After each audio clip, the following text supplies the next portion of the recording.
Hi everyone, welcome back to a new video. Today we are doing one of my favorite things, and that is yet another trading card unboxing. But this time we are back with part two of unboxing the Legends of Indy cards.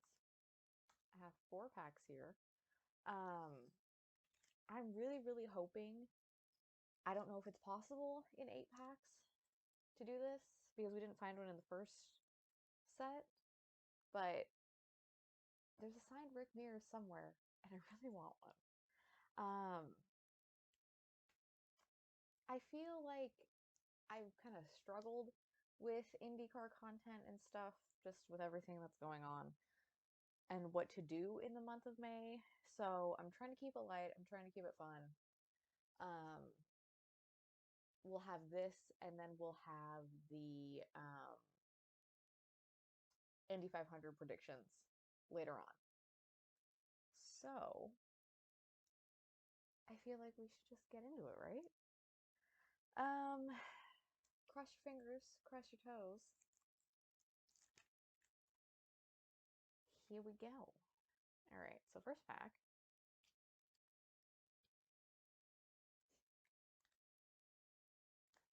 I also just, it really makes me laugh because we're doing this now, that these say on the back, win a trip for two to the 1992 Indianapolis 500. That would have been cool.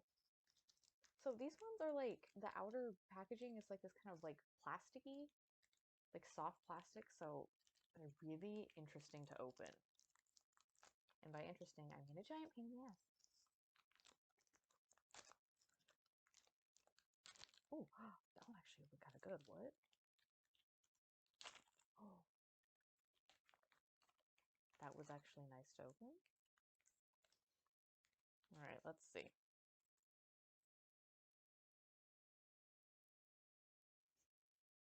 And these aren't like stuck together. Oh, we should have got the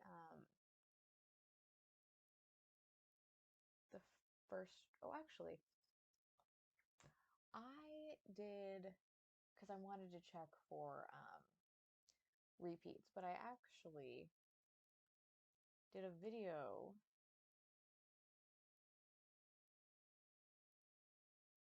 on the podcast YouTube channel the other day showing what I got in part one. Let's see. There we go.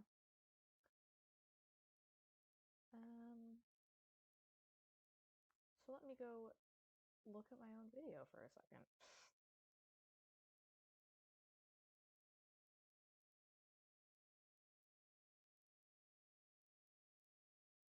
Okay.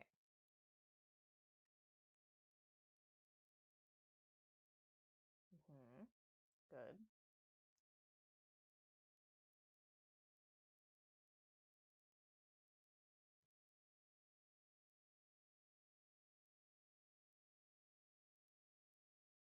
Okay. I feel like I got it.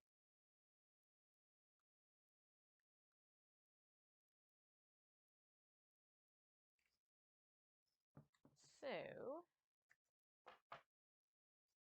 starting with the first one, oh goodness. This this is the stream last time part one that created the oh and oh no commands, so we'll see what happens today. First up, we have the 1988 pace car. Yikes. It's a kind of a far cry from today's pace cars. It says Oldsmobile was back as the pace car for a record 8 time in 1988, offering its 88 Cutlass Supreme. Oh man, moment to laugh at that. Um, with a, get ready for it, a potent 2.3-liter turbocharged 16 valve and double overhead camshaft quad 4 engine. Could top 140 miles an hour. Woof. Zooming. It says, in a marked departure from the bright and sporty colors of previous years, Olds decided to go with a solid metallic black trimmed with silverish gray. Oh. The driver for the second time in 3 years was Chuck Yeager, handler of the Corvette in 1986. So there you go.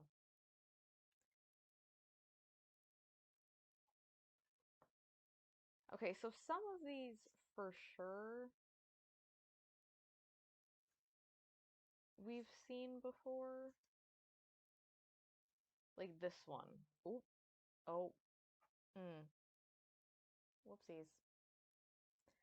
Why do I always forget to put my phone on silent when I do this? Okay. So this individual card is a repeat.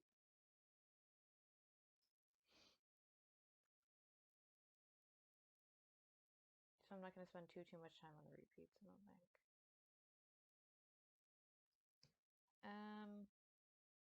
This one says Dan and Mickey's debut.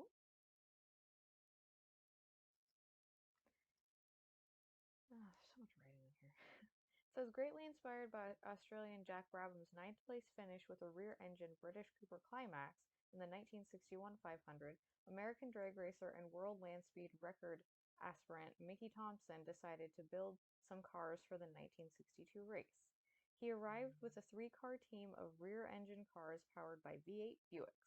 He did not drive himself, but utilized a variety of drivers during the month, including American Grand Prix standout Dan Gurney, the one in the photo, who was making his 500 debut. Dan started 8th in the only one of the Thompson cars to qualify, and he spent a few laps in the top 10 before dropping out at 93 laps with transmission failure. I say this all the time, but one of my favorite parts of doing...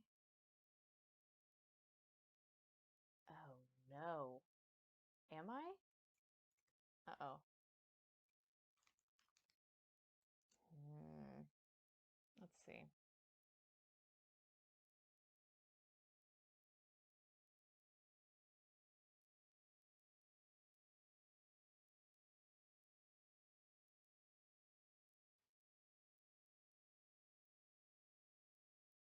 Is that better?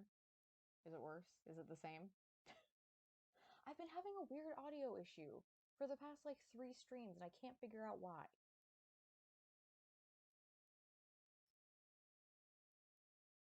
I don't know if that fixed it or not. Okay, so I'm guessing that didn't fix it, is what you're telling me. I don't know why. Oh, that wasn't it. I just muted myself.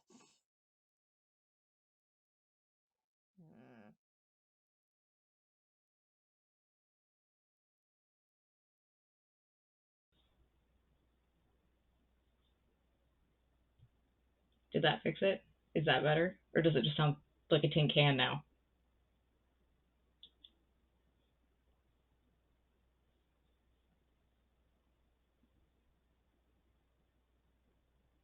I feel like that wasn't the best way to do that. Ow! God. See, that's exactly what I knew it was going to be.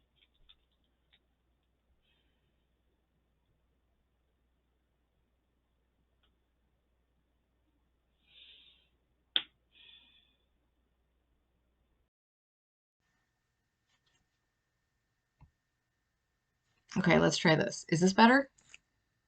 Does this sound normal? Because I might have fucked with the setting the other day.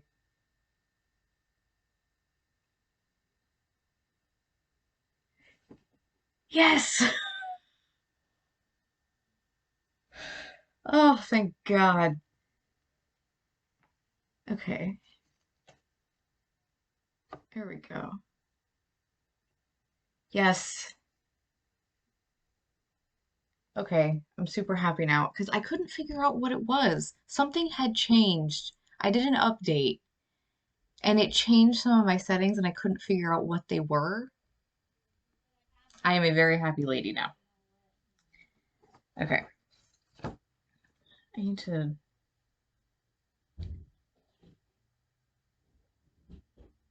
All right, give me 1 second.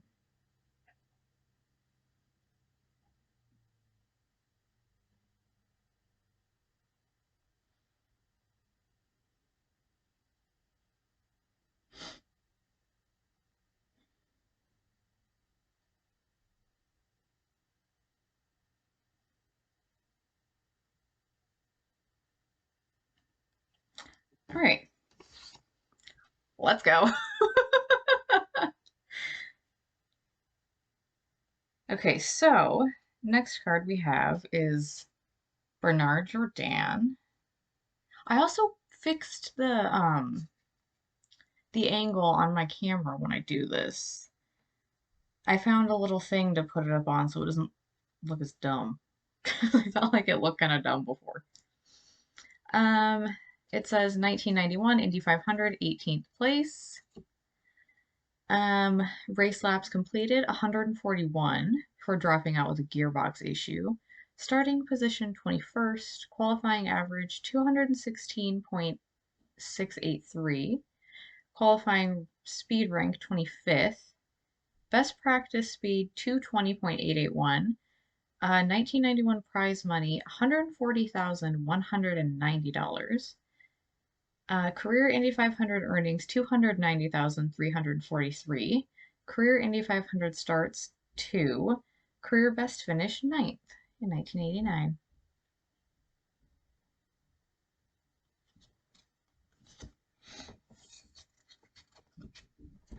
Hmm. Heck was that noise?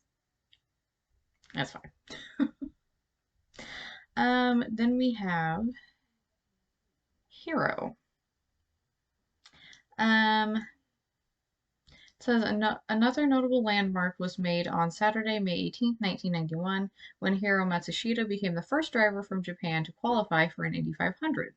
He qualified with a 4-lap average speed of 218.141 and started from the outside of the 8th row in the number 24 position. He was hampered by electrical problems throughout the race and made one pit stop, which lasted over half an hour. Oh no.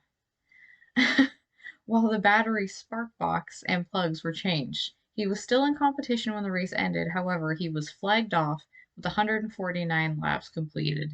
His finishing position was 16th. Oof, that's a bad day.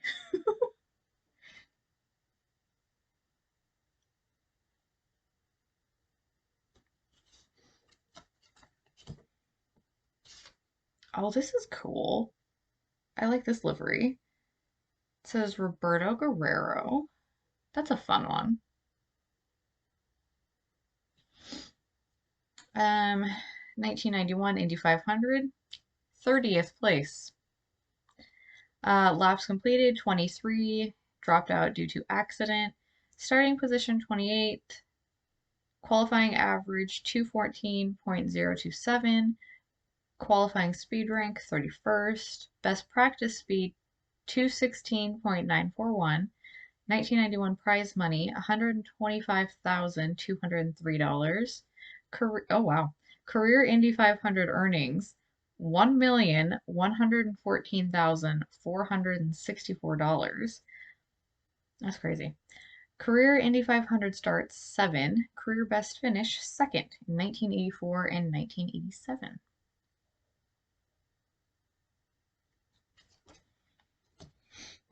Oh man, these are my favorite. 1987 pace car.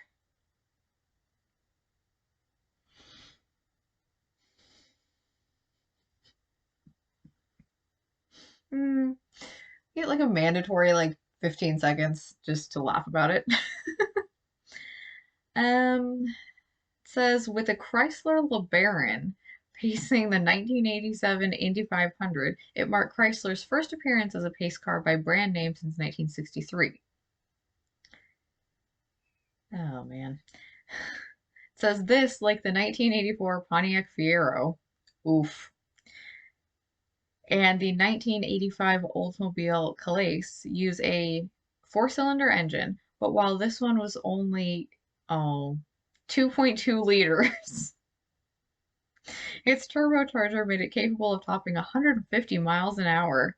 Woohoo! It says the front-wheel drive LeBaron was driven by Carroll Shelby, who shared the winning Aston Martin in the 1959 24 Hours of Le Mans, and who later produced, obviously, the Shelby Mustangs and Shelby Cobras, while also managing Ford's winning efforts at Le Mans in 1966 and 1967.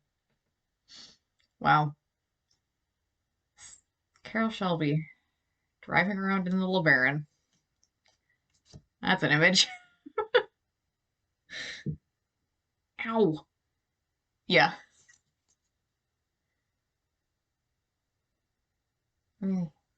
There you go.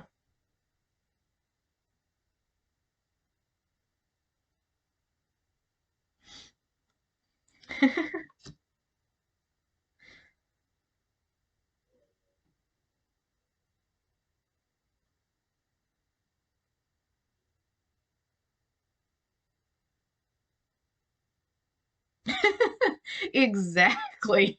Convertible means speed.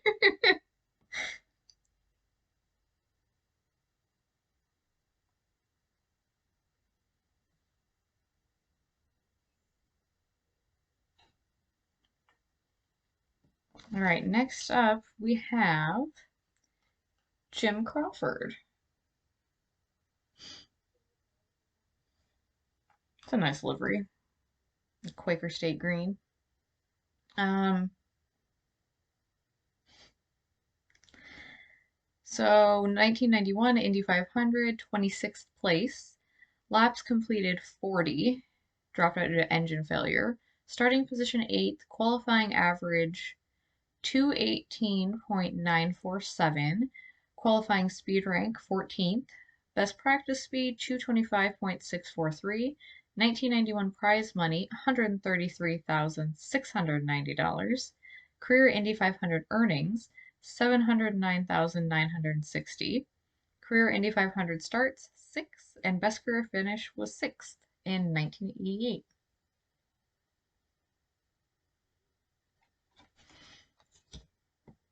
Oh, this is an old one.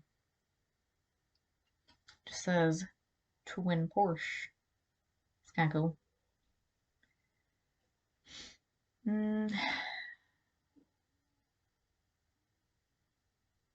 I feel like this might be a repeat card. Um,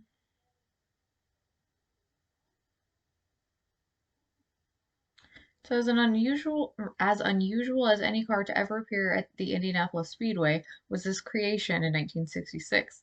It was powered by not one, but two Porsche engines, one in front of the driver and one behind. Oh, that is actually what that is. Huh. Um, Built by Al Stein of San Francisco, it was based on a car Paul Russo qualified for the front row of the 1946 500. Unfortunately, this one was not as competitive as Russo's visual twin coach special. And after, oh geez, oh no. It says, and after driver Bill Cheeseborg was unable to nurse it to qualifying speeds, it was withdrawn and did not return. So, A for effort, F for execution. It's a crazy thing to look at, though.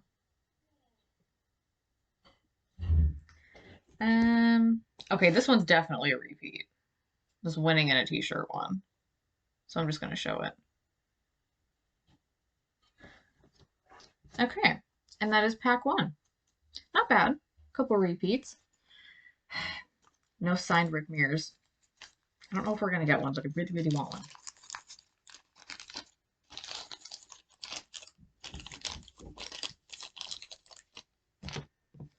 All right, pack two. It says in here, look for randomly packaged autographed cards by Rick Mears. I'm hoping for one. Because there wasn't any in the first set. Okay, this one's not easy to open. What the first one was.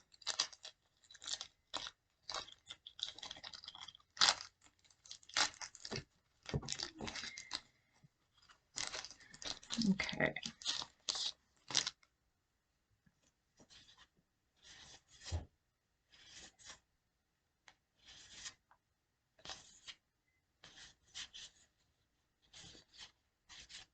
Mm. Okay, so there are definitely repeat cards in this one, so I'll just show the repeats. Ferrari at Indy is a repeat. Um, this one's a repeat too. I'm relatively confident, but it's hilarious. Because I'm going to show it again. The 1981 pace car. Look at that. Say non-turbocharged 4.1 liter V6 two-door Buick Regal.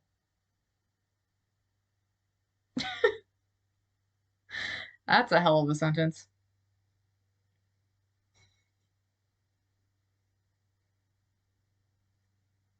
Wow. Let's just take a minute to appreciate that. Oh, I don't think this one's a repeat.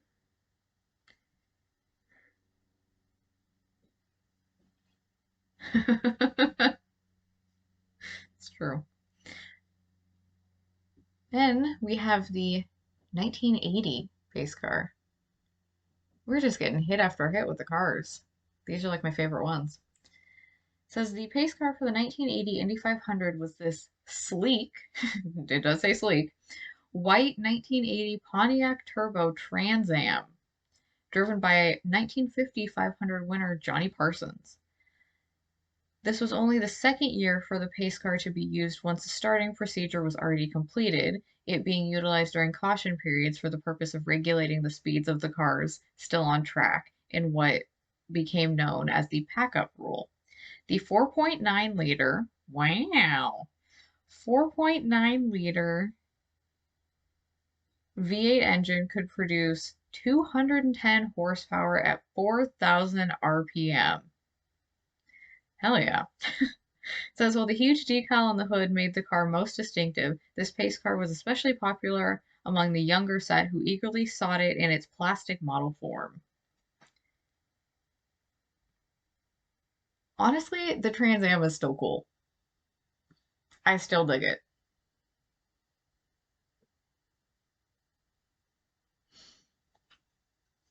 I was a big Smokey and the Bandit fan, so you'll love to see it.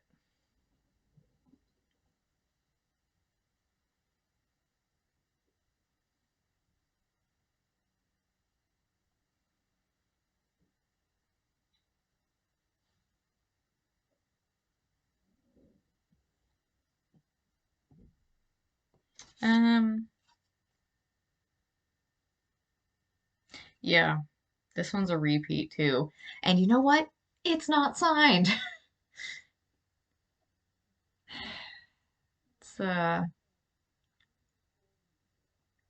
it is a Rick Mears. It says checker for Mears is when he became part of the four-time winners club, which is still a cool card, but definitely I think it's repeat.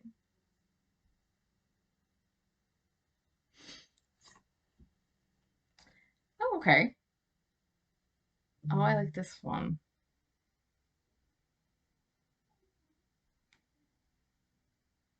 It says Danny Sullivan. I really like some of these old school like beer liveries. I just think the black and the gold is so cool. The Miller Genuine Draft. My dad used to drink that. That also kind of reminds me of my childhood. Um, 1991 Indianapolis 500, 10th place. Um, Laps completed 173, and then it says turbo, so I'm assuming he had a turbo issue.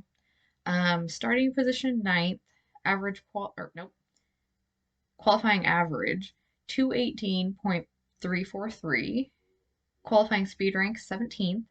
Best practice speed 220.226. 1991 prize money $194,403. Wow. Career Indy 500 earnings $1,521,750. Career Indy 500 starts 9. Career best finish first in 1985. Go Danny Sullivan.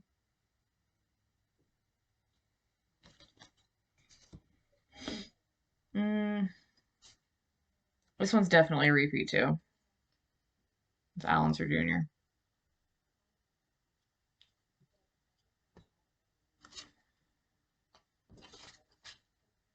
And the rest of these are, gosh dang it, the rest of these are repeats as well.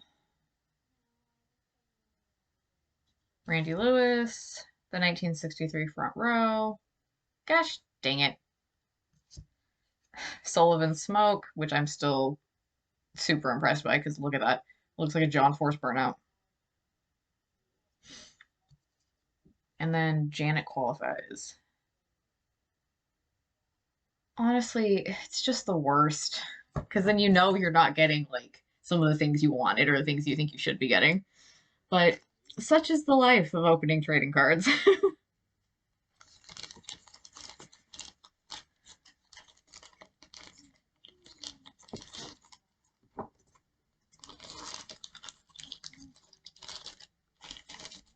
I feel like I could get into baseball cards now. Like, my brothers collected baseball cards when we were growing up. And I think they still have theirs, but I didn't do that because obviously I was into racing. But I feel like baseball cards could be cool again. If the Mariners would stop losing. I say that like they didn't just come off of winning like their last 6 series, but they got destroyed today by Minnesota. I'm like, ugh.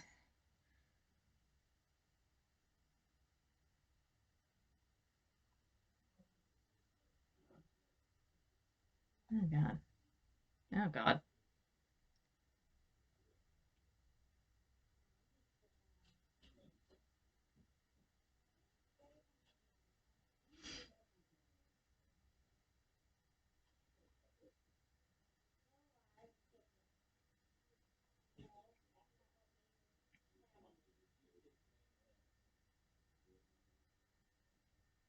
I'm not being a bad host, I swear. Just trying to finalize some Mother's Day plans with my siblings. All right, pack 3. Let's go. Oh god. I need an adult. I can't open these.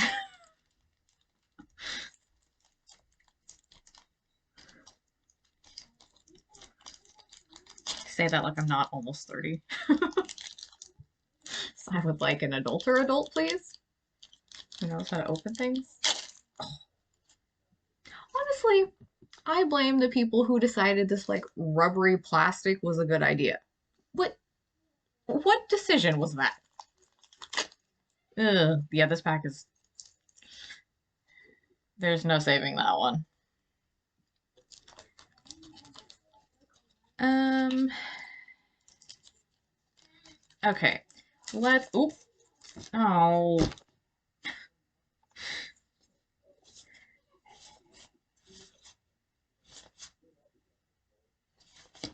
Uh,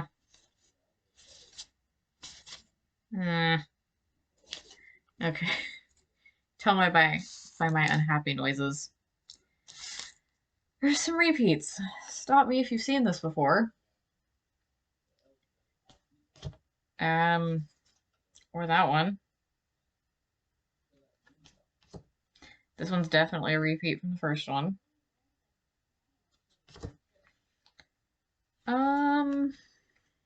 I don't think this one is. Mitsuhiro Matsushita. 1991, Indy 500, 16th place. Laps completed 149, and he was running by the end. Starting position 24th. Average qualifying average. I say that backwards every time. 218.141. Qualifying speed rank 19th. Uh, Best practice speed 216.570. 1991 prize money 145,891. Career Indy 500 earnings 145,891.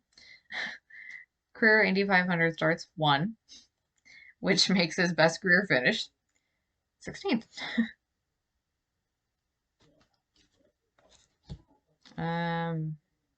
What is that? Oh, it's one of the directory card things. Um, this is definitely a repeat. Also, not signed. Not salty about it. It's fine.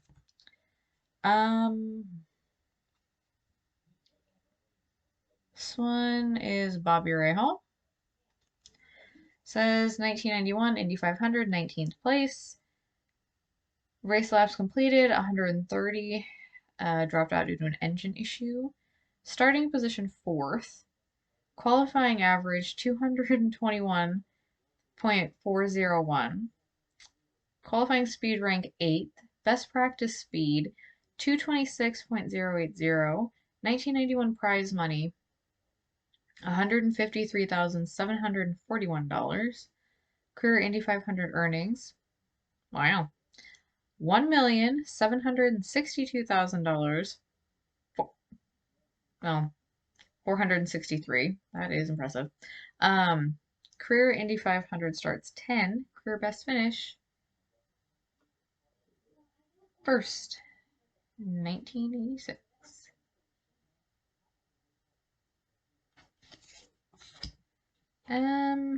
This one's definitely a repeat, I feel like. 1968 pace lap. Yeah, that one's definitely a repeat. This one says Scott Brayton. 1991 Indy 500. Oh my gosh. He has an Amway sponsorship. Oh my god. You guys remember Amway? Race laps completed 146. Dropped out due to engine issues. Qualifying, nope, starting position. Starting position 19th. Qualifying average 218.627. Qualifying speed rank 16th. Best practice speed 223.558. 1991 prize money 172,191. Indy 500 career Indy 500 earnings $1,082,466. Career Indy 500 starts 10. Career best finish 6th in 1989. Yeah, I don't know if you can see it. Yeah, Amway. I think it was like a thing you could sell or something. My parents talked about it because, like, I feel like my grandfather did it, and then when we were cleaning out his house in the end of last year, there was like little like pins you would get if you like sold certain amounts or like got people to like do it. I feel like it was like groceries or some sort of food thing.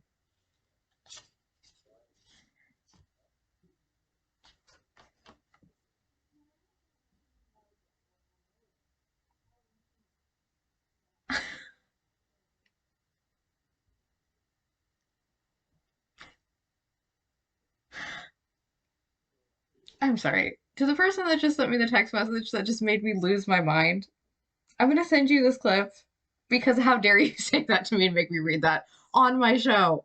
Oh my god.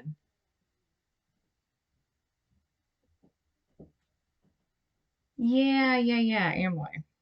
Um, oh my god, is it still a thing? I mean, I'm 100% sure it's like it's an MLM.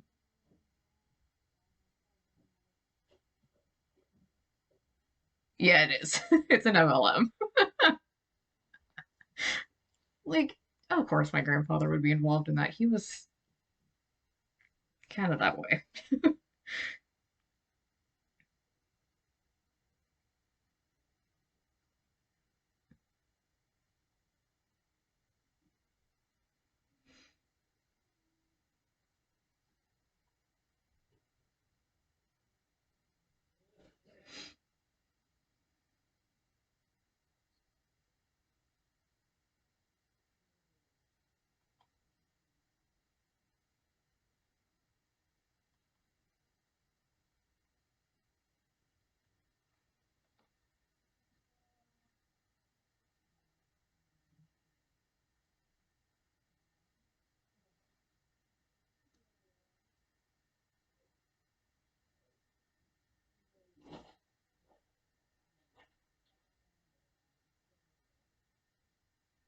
Oh, God.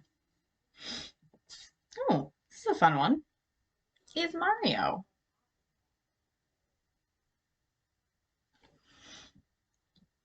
1991 Indy 500, 7th place. Race laps completed, 187.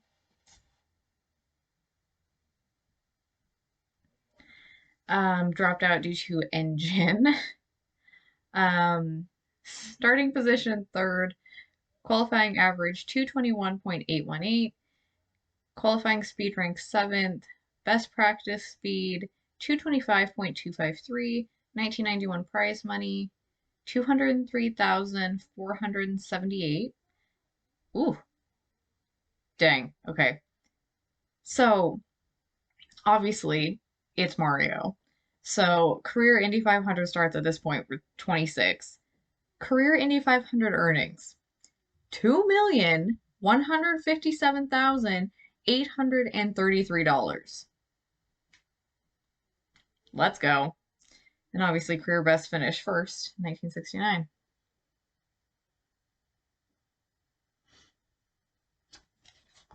He's just the king of everything.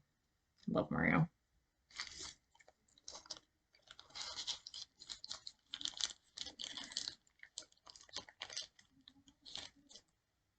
All right.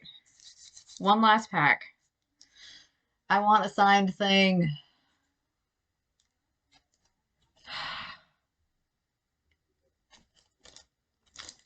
Welcome on in.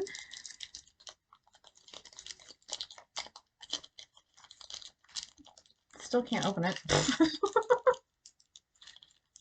God.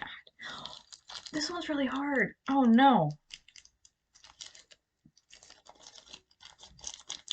Doing well. How are you? Hope you're having a good week.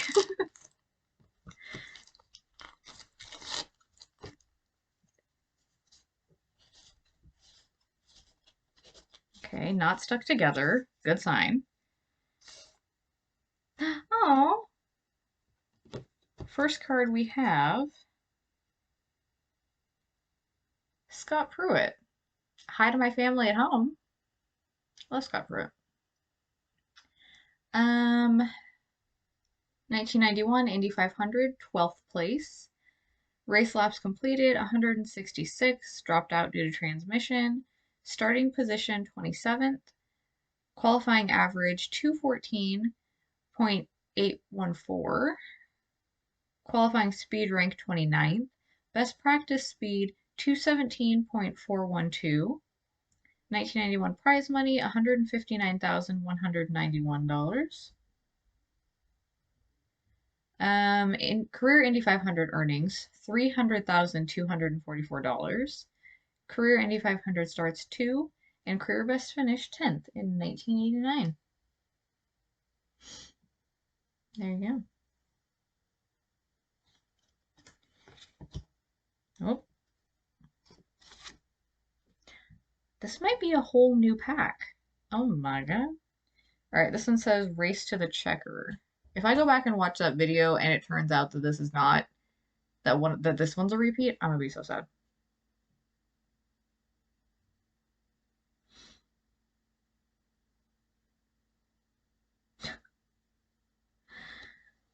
Okay.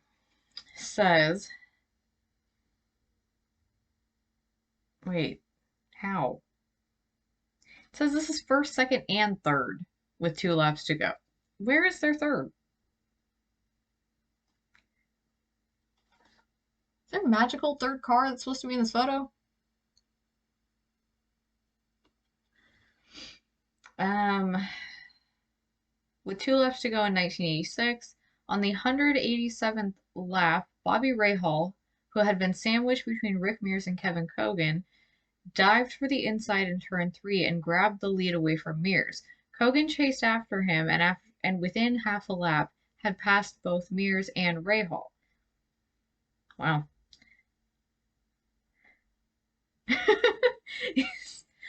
Seriously, Ninja IndyCar right there. Says Cogan had even built a slight lead before Arie Luyendyk, running 11th, had an accident at the head of the main straight to bring out the yellow flag with only 5.5 laps remaining. 5.5. It appeared the final laps would be completed under caution, with Cogan the winner, but miraculously the track was cleared with 2 laps to go. With the crowd on its feet for the restart, Rahal literally outdrove Cogan down the main straight to take the lead, only 1.88 seconds separating Rahal, Cogan, and Mears at the finish. That's crazy.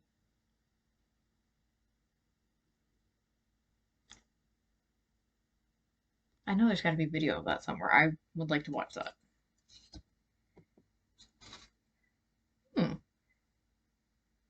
This one says old main entrance. Cute. It says from the time the Indianapolis Motor Speedway first opened in 1909 up until 1976, when the current museum building was completed, the main entrance was located at the southwest edge of the grounds on the corner of West 16th Street and Georgetown Road. The entrance changed in appearance. Hold on.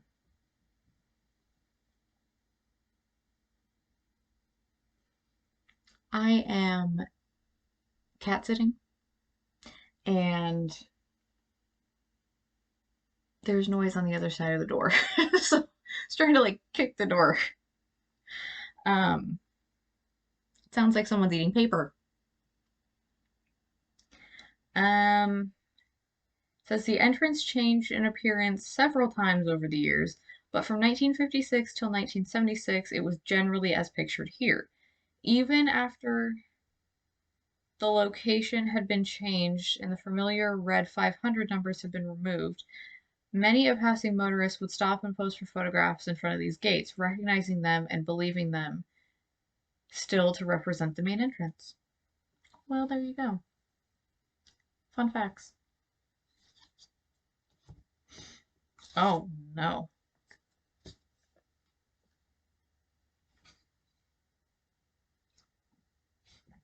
I think I showed you guys before when I got my new water bottle, which I love. I'm a Walla girly now, but I'm just putting stickers on it. And so I have the Steve Morse sticker. And then as someone who has grown up going to air shows and just loving all things like aviation and aerobatics, I have a Goulian Aerosports sticker because Mikey G is just the best. And then I have this other cute one that is under my hand, but I can't show you. It's from my dad's office. I'm not trying to dox him. So the sticker collection is up to 3.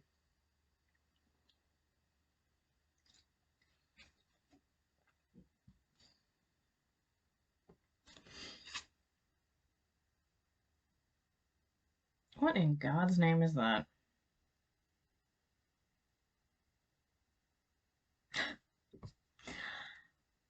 If I'm going to put anything related to the Seahawks on that bottle, they need to sort out the quarterback situation. And in my mind, that means getting rid of Geno. Put him on the ferry, send him to somewhere, but I can't. I can't do another season of Geno just behind the helm.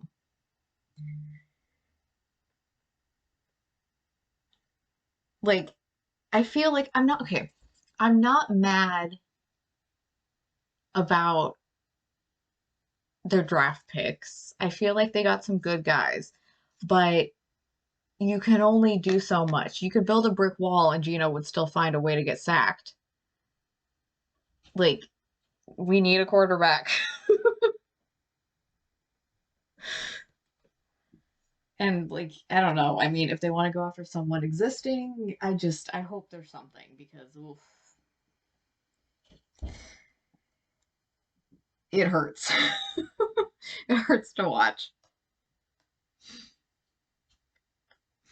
Um, I don't know how to say this. Dihedral wings?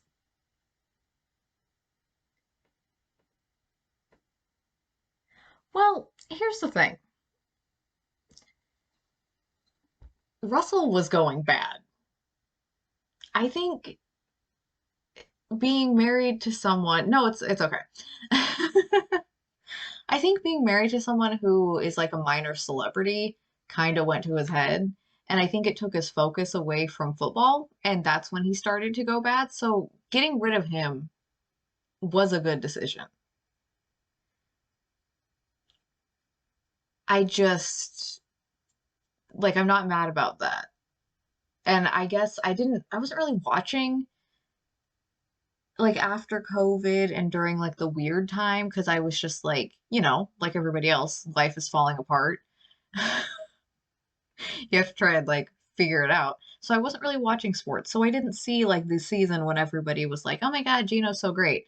But based on what I saw last year, I'm like, really? Like, there were definitely good moments, but there's no consistency. So I'm hoping with all the great additions that we've made to the coaching staff, still upset about Pete Carroll being fired, by the way, never getting over that one. But with all the other additions, I'm hoping that there's some sort of something, some sort of plan.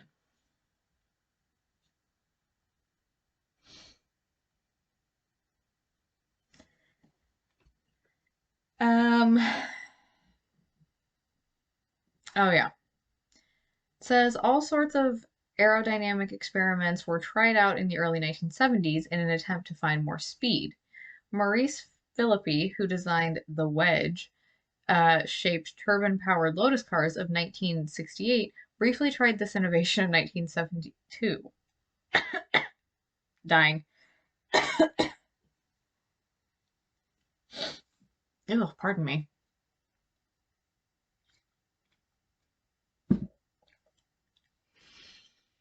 Um, says they were originally on all of the Vels. Okay, everything's fine. Um, they were originally on all of the Vels Parnelli Jones team cars driven by Al Unser, Joe Leonard, and Mario Andretti.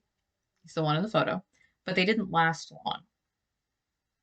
Oh, oh no. It says by the time the first qualifying day rolled around, the dihedral wings were gone from the cars. They really didn't last long. That's like, how long even is that? That's like half a day. Wow. I mean, but I guess if you don't try, you don't know. This one says John Andretti. There we go. 1991 Indy 500, fifth place. Laps completed 197, and he was running. Starting position seventh, qualifying average 219.059, qualifying speed rank 12th, best practice speed 223.414, 1991 prize money $205,153, career Indy 500 earnings 430 no 534,000. Brain is like too much reading. 679. Career Indy 500 starts 4. Career best finish 5th. 1991.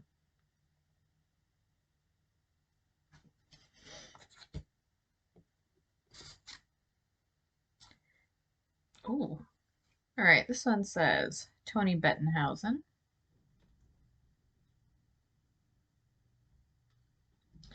1991 Indy 500, ninth place. Laps completed 180, but he was running. Starting position 20th, average qualifying 218.188, qualifying speed rank 18th, best practice speed 221.124, 1991 prize money $170,016, career Indy 500 earnings $815,091, career Indy 500 starts 10, career best finish 7th in 1981.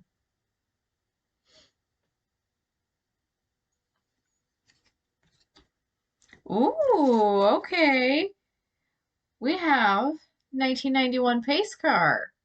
Wow. We're upgrading. The opening sentence literally just says, a Dodge Viper. Like, all right. um, says a Dodge Viper not yet in production paced the 75th running of the Indy 500 in 1991. So new that a second Viper arrived at the track only a few days before the race. The 1991 pace car housed an 8-liter engine of V10 configuration. Why did they write that like that? It was said to produce 400 horsepower at 5,200 RPM and, tested elsewhere, could reach 60 miles an hour from a standing start in 4.5 seconds, with a top end speed of about 165. In further testing, not at the Speedway. Wow, they really want us to know that they didn't test this car at IMS. It was said to be able to accelerate from a standing start to 100 miles an hour and brake back down again in 14.5 seconds. Wow. Carroll Shelby, driver of the 1987 Chrysler LeBaron, was the pace car driver for a second time. This one makes more sense. Carroll Shelby in a Viper makes more sense than in a LeBaron. There you go. Not tested at the Speedway. This one says Victory Circle. Victory Circle, formerly known as Victory Lane, has been in several different locations since 1911 and has taken various forms. In 1986, an elevating platform was installed on the pit lane. Since that time, the winning driver has been directed down the pit lane at the conclusion of his cool-off lap and onto the platform. Team members, immediate family, and ranking officials are then raised majestically. Oh, I love this. Are raised majestically into the air along with the winning car and driver, while the platform slowly rotates for all to see. That is the best written thing I have read all day. 10 out of 10.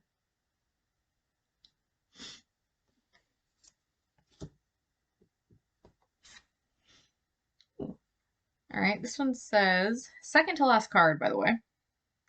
This one says, Buddy Lazier. 1991 Indy 500, 33rd place. Oh.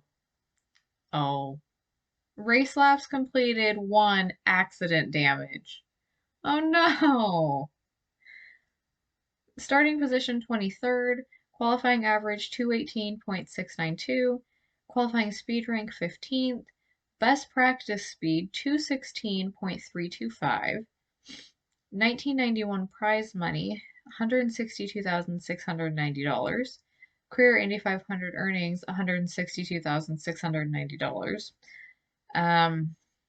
One career start, making his career best finish 33rd. That one actually makes me sad. All right, last card. So no signed card. I wonder if they do actually exist anymore, if anyone still has them. Maybe eBay. It says Danny and Mario.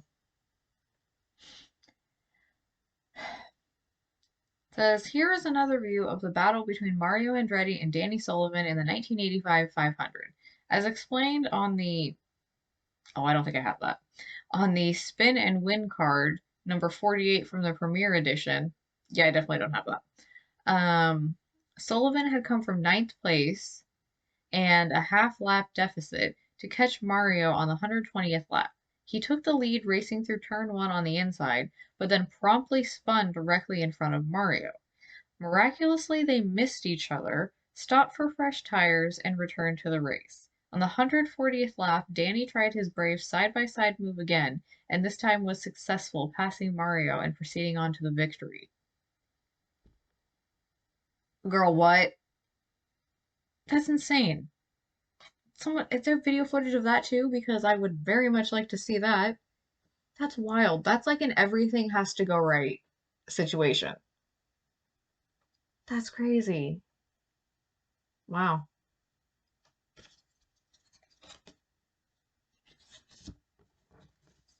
Well, that. Oh, so these are backwards.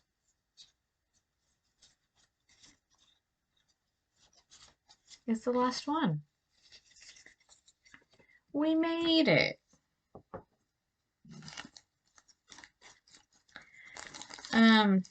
With the exception of the repeats, I feel like there was some good stuff in there. And I'm happy with it. Oh. Unshrimp. Oh. Everybody unshrimp. Which means sit up straight, because we all just naturally do this when we sit in our chairs. um, so yeah. I don't know what are words. um, yeah, definitely.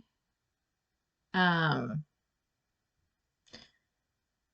just probably one more IndyCar related thing to come this month.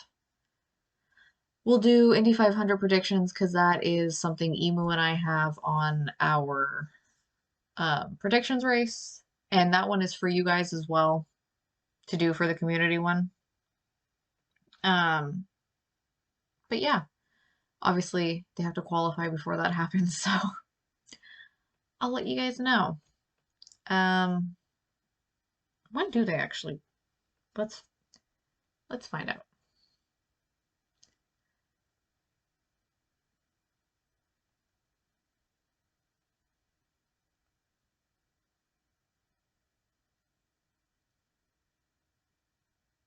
Okay, May 20th and 21st. Wait, is that correct?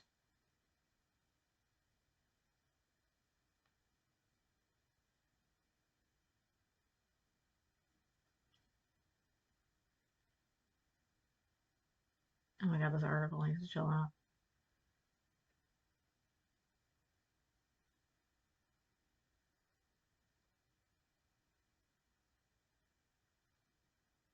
No, it's not. So the 18th and the 19th. Okay. Okay. All right. I'll put that on the calendar. Figure it out. What are we doing that week? Okay, it can't be Friday. It might end up being Wednesday or Thursday. I can't do Friday. I'm going to Billy Joel on Friday, on the 24th. Yeah, maybe Wednesday? No, Thursday? I don't know. We'll see. One of those days. But yeah, I think that is going to wrap it up. As always, super appreciative of you guys for hanging out and chatting and just being part of our little internet community. And yeah, I would love to know what your favorite card was. This is for the YouTube audience too. Hi, YouTube. Um, yeah, let me know what your favorite card is. And let, honestly, anyone, if you know where I can get one of the signed Rick Mears ones, let me know. Because if they're not a bajillion dollars, I want to buy one. Since the cards were not so lucky. They were not so nice. um, but yeah, I think that's going to wrap it up. Have a great weekend, and I will see you next time. Bye, guys.